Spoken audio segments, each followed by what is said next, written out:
क्या आपने कभी सोचा है कि गांधी जी की अहिंसा आज के संदर्भ में किस रूप में हमारे बीच है? जी नहीं, हम इस पर विचार नहीं करते। क्या गांधी जी की अहिंसा सिर्फ किताबों में रह गई है?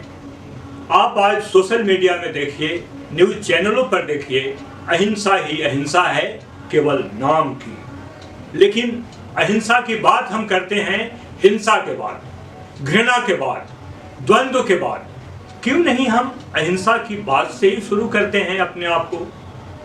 लेकिन सही मायनों में ये कहा जाए कि अहिंसा किताबों में है, केवल हथियार डाल देना अहिंसा नहीं है। हमें अपने मन पे नियंत्रण रखना है, अपनी वाणी पे नियंत्रण रखना है और अपने कर्म सुधारने हैं। हमें सत्कर्म पे चलना है, तभी अहिंसा का सही मायने निखर पाएगा। नमस्कार मित्रों, मैं हूं डॉक्टर पांडेय के अरुण और आज मैं बात करूंगा गांधी जी की वो अहिंसा जो आज के संदर्भ में ठिठक रही है, सिसक रही है। आज हम सोशल मीडिया को देखते हैं और न्यूज चैनलों को देखते हैं, रोड रेज से समाचार पटे होते हैं और सोशल मीडिया पर गाली गलौज, एक दूसरे को नीचा दिखाने के बाद और शिकायत नहीं, लोग इस तरह से भर्त्सना करते हैं कि वह युद्ध में और एक तरह से लड़ाई झगड़े में कायम हो जाता है। पड़ोसी देश दूसरे देशों को धमकाते हैं, उनके अगेंस्ट फायर ओपन करते हैं। ये क्या अहिंसा है क्या? अभी विश्व में जो युद्ध चल रहे हैं उसमें दूसरे देश जिनका उस युद्ध से कोई लेना देना नहीं है, वे भी छद्म रूप से एक दूसरे का सहयोग कर रहे हैं। क्या यही अहिंसा है? जी नहीं, अहिंसा का मतलब यह है कि अपने स्वार्थ को छोड़ करके अपनी जमीन पर अपने सही आचरण से अपना जीवन यापन करना और अपने नागरिकों की रक्षा और उनकी उन्नति के लिए काम करना। ऐसा नहीं कि हम दूसरे की जमीन हड़प लेंगे, दूसरे का हिस्सा ले लेंगे और हम अपनी बात मनवाने के लिए किसी भी स्तर तक चले जाएंगे। यह अहिंसा कतई नहीं हो सकता। अपने ऑफिस में सौहार्दपूर्ण माहौल बनाए रखना, घर में किसी बात को समझाना बजाय इसके कि चिल्लाकर जवाब देना और रोड रेज से बचने की हर जुगत लगाना, ये भी तो अहिंसा है। लेकिन हम रोड पर निकलते ही इतने फ्यूरियस हो जाते हैं, लगता है कि हमें इतनी जल्दी है कि हम किसी को कुचल कर, किसी को धकिया कर, किसी को गाली गलौज करके अगर आगे बढ़ जाएं तो इसमें हमारा महारत है। ऐसा नहीं है, अहिंसा ये नहीं है।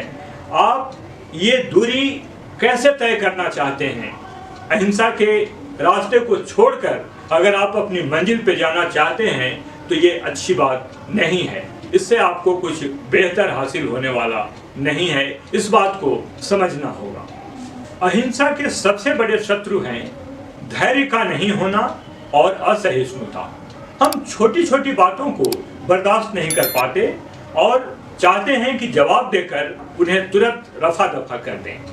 सुनना, सुन के उस पर विचार करना और देखना कि उसमें हमारे बोलने लायक कोई चीज है भी या नहीं, ये बहुत जरूरी होता है। किसी ने मान लीजिए अगर कोई लगने वाली बात कह भी दी तो हम शांत रहकर उसका प्रतिकार कर सकते हैं। धैर्य के साथ उसे बाद में शांति से जवाब दे सकते हैं।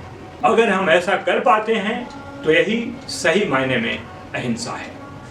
अहिंसा को बढ़ावा देने के लिए सबसे पहले जरूरी है कि शिक्षा में पीस एजुकेशन को शामिल करना है। इससे अहिंसात्मक भावनाएं बढ़ेंगी और समाज में शांति स्थापित होगी। और डिजिटल बिहेवियर पर बात करना बहुत जरूरी है, क्योंकि डिसेंट डिजिटल बिहेवियर की बहुत कमी देखी जा रही है और ये हिंसात्मक हो रही है। इस पर कंट्रोल करना हर नागरिक का कर्तव्य है।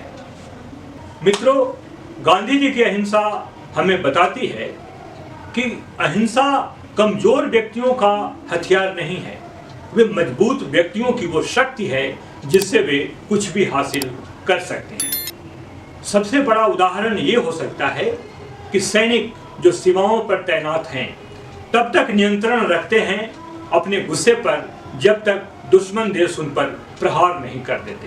प्रहार के बाद भी वे सोचते हैं 2 बार कि क्या करें, लेकिन जब पानी सर से ऊपर चला जाता है तभी वो फायर ओपन करते हैं। ये भी तो एक अहिंसा ही है, क्योंकि उकसावे में जवाब नहीं देना अहिंसा नहीं है, लेकिन किसी बात को उकसाना, किसी छोटी बात को बड़ा बना करके अपने अंदर के ज्वाला को उभारना और गुस्से में कुछ कर बैठना, यही हिंसा है और इस पे नियंत्रण करना अहिंसा है। आपको जरूरत है इस बात की कि हर स्तर पर इस पर विचार करें और